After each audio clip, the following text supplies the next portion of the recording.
Hello，大家好，我是阿翔，今天要和大家讲讲文昌位。正所谓望子成龙，望女成凤。我相信天下的父母呢，总是会希望自己的孩子能够在事业或者在学业上面有很好的成就，所以往往父母亲最关心的问题就是孩子的学业成绩。那造成孩子课业不好的因素有很多，可能是环境。学校老师或者是孩子本身的性格，甚至是父母亲教育的方法，种种的原因呢，都会造成孩子的成绩不理想。而且我发现现在的小孩子和我们以前小时候有很大的不同啦。Overall， 我觉得现在的小孩子比较聪明，比较好动，比较好玩然后很难做精进这样子。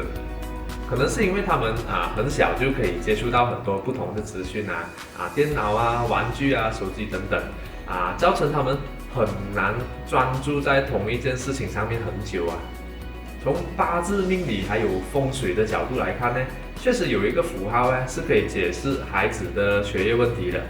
那个符号呢，我们称为文昌星。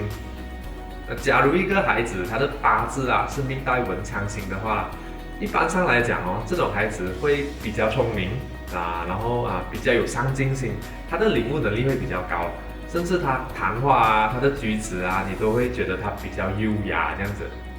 然后男生还有女生也有差别的。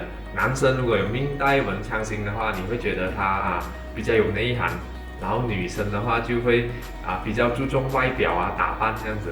八字的部分以后有机会我再慢慢分享我看过的例子咯。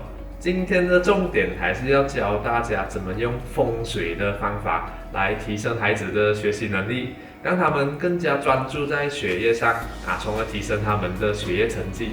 这个方法就是好好利用你家里面的文昌位。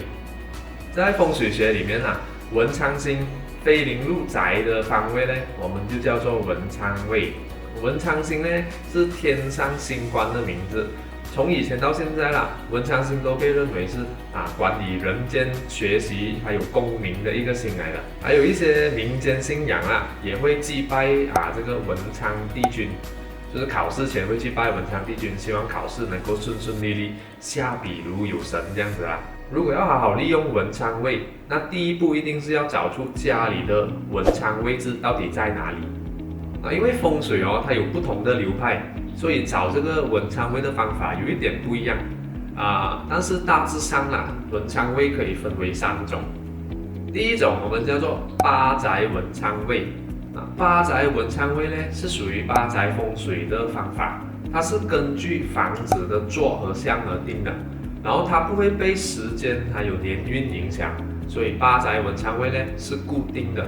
第二种呢叫做流年文昌位，它是属于悬空飞行派的一个方法，然后这一个流年的文昌位是每一年都会变的。那第3种叫做个人本命文昌位，这个个人本命文昌位呢是根据你的八字而定的，所以永远也是不会变的。那我们先说说八宅文昌位吧。不知道大家还记不记得之前我有拍过一个影片是讲关于个人本命财位的。还没有看的朋友可以去看看这个影片，因为那一个影片我已经教大家怎么找出你自己的命卦了这一个影片呢，我就要教你怎样找出你房子的卦象。找到房子的卦象后，我们就可以根据那个卦象找出房子对应的文昌位在哪里。八宅风水它主要会根据房子的坐还有向分成8种卦象。比如说你的房子如果是坐北向南的话呢，我们就称这个房子为坎宅，坎卦的意思。如果坐南向北的话呢，我们就称它为怼宅，怼卦的意思。要怎么找出房子的坐向呢？你可以看回之前个人本命财位的那个 video。简单来讲，你可以站在你房子的中心点，然后面向大门，然后打开你的罗盘指南针或者是手机的那个 apps， 然后读它的那个 reading 那个度数。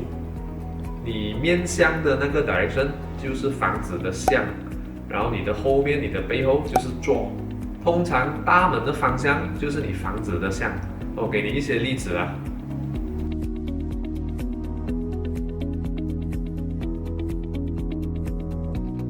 如果你住的地方是高楼大厦，好像 condominium 啊、flat 啊、apartment 这样的话呢，你要找这个坐跟像它就会有一点点复杂啦。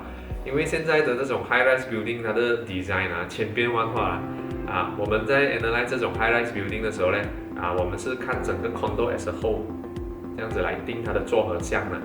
但是基本上啦，大多数的 unit 啦，我们都是拿那个 balcony 或者是那个落地玻璃的方向为那个房子的向，因为那一边它是纳气的通道嘛，所以那一边就是大部分那一边就是房子的向。那你找到房子的坐向后呢，你就可以找到房子的卦向。为了方便大家，我准备了以下这个图表让大家参考咯。假如你的房子是坐东向西的话，我们就称它为正宅；坐西南向东北的房子呢，就叫做坤宅，以此类推啦。那文昌位的位置呢，它是会根据房子的卦象而定的比如说坎宅啦，坎宅是坐北向南的屋子嘛坎卦的后天八卦数是1，我们称之为100啦。100飞入中宫，然后我们用顺飞的方法四律文昌星呢就会飞到艮卦东北方，所以坎宅的文昌位就在东北方。和刚才的例子一样啦，其他的卦象其他的房子呢，也是用这样飞的方法去找出那个文昌位的。这些专业术语呢，大家就可以 ignore 它。我给你看一个图表，你就based on这个图表找你的文昌位就可以了。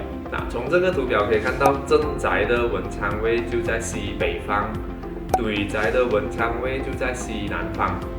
好，接下来就是 application part 啦，我给你看几个例子你就应该可以明白文昌位怎样找的。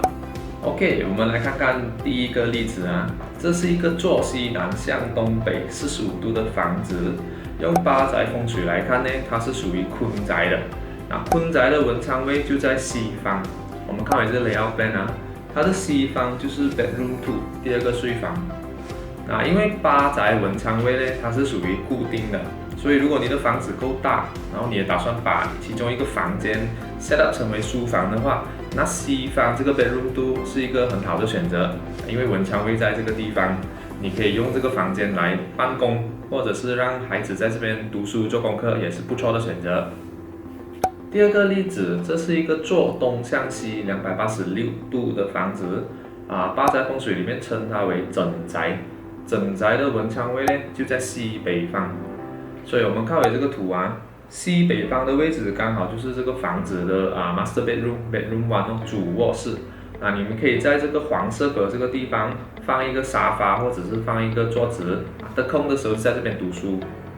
OK， 我们来看看最后一个例子这是一个标准的坐南向北0度的房子，用八宅风水看呢，我们叫它离宅。离宅的文昌位就在南方。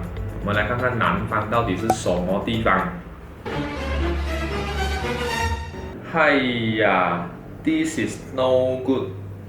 文昌位在厕所里面呢，风水我们叫做污秽文昌。这个是不好的。为什么呢？因为它会弄到住这边的人呢，头脑不清不楚，思想不清晰的，甚至孩子也没有心读书，大人做工也没有这样顺利的。通常我们看到这样的 setting 是在旧的那种政府主屋flat apartment 比较常会看到很少会看到在 landed 或者新的房子有这样的 setting。有时候因为房子的设计，或者是地方有限，又或者是像刚才的例子这样，文昌位刚好在厕所或者是厨房，没有办法利用这个八宅文昌位的话，我们就可以用第2种或者第3种的文昌位来补救。下个视频我会教大家怎样找出流年文昌位和你的个人本命文昌位，还有最重要的，我会教大家怎样催旺这一个文昌位。那其实文昌位不单单是一个提升学业运的地方，它也是一个可以提高你工作效率的地方。尤其是如果你的工是需要很多 creativity 很多灵感的话，那文昌位的布置更加重要。OK， 那本期的视频就到这里结束咯，谢谢大家的收看，希望大家会喜欢这个影片。如果你有任何疑问的话，可以在影片的底下留言，或者去我的 Facebook CS 阿翔那里PM我。希望大家可以多多 like 我的影片，还有 share 我的影片给你的家人朋友，还有最重要的就是subscribe 我的 YouTube channel， 打开小铃铛 for notification。谢谢大家的收看，我们下期见哦，拜拜。Oh my god， 厕所在文昌位，文昌位在厕所，搞那赛。哎呀，厕所在文昌位啊，不是，文昌位在厕所。哎呀，文昌位在厕所。哎呀，厕所在文昌位。哎呀，文昌位刚好就在厕所里面。OK， 这个在风水里面呢，我们怎么会有人轰？真假诶！